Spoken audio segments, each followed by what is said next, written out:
Zat hitam itu tiba-tiba menyebar seperti tanaman merambat. Ini segera menyebar ke seluruh ruangan. Mark bereaksi, berbalik, dan berlari. Sebuah lubang hitam tak berujung tiba-tiba terbentuk di sekitarnya. Tiup seluruh ruangan ke dunia lain.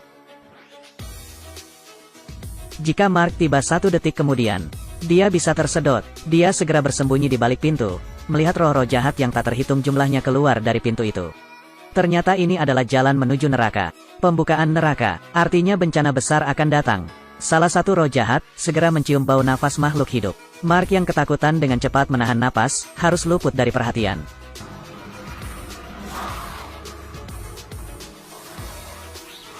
Setelah roh jahat akhirnya menghilang, Mark memasuki ruangan itu lagi. Menemukan bahwa semua hewan peliharaan yang dibekukan hidup kembali. Mark kemudian mulai menyelidiki rumah itu, menemukan banyak gambar orang mati.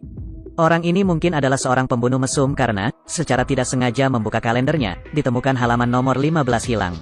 Melalui berbagai file, Markus bertukar pikiran tentang pria itu. Mungkin besok akan ada rencana serangan teroris. Saat ini pria berjas bergegas masuk. Mark segera pergi dari sini, dan memberitahu sersan polisi. Meski terdengar konyol, namun setiap kali petunjuk yang diberikan oleh Markus selalu benar. Sheriff juga sangat percaya padanya, segera mengirim petugas polisi baru Nick untuk menyelidiki. Pada saat yang sama, tidak ada bukti yang meyakinkan.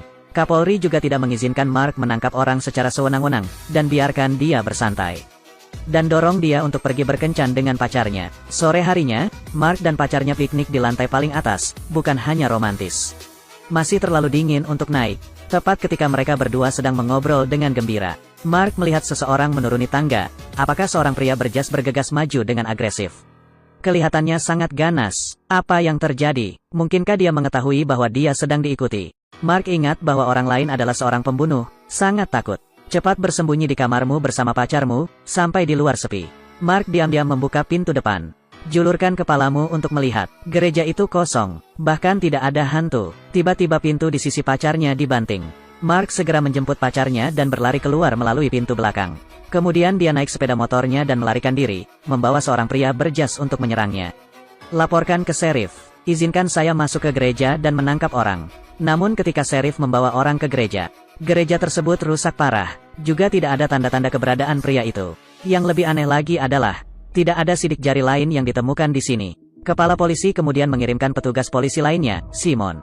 Tanyakan pada Mark tentang situasinya. Simon bergabung dengan Nick. Jadi ketika dia bertemu Simon, dia bilang aku kenal dia. Kamulah yang bilang pacar Nick sedang mengalami kesulitan, bukan? Adegan itu sesaat agak membingungkan. Namun Mark dengan cerdik mengubah topik pembicaraan. Berbicara tentang pria berjas. Selama komunikasi, pacar Mark menemukannya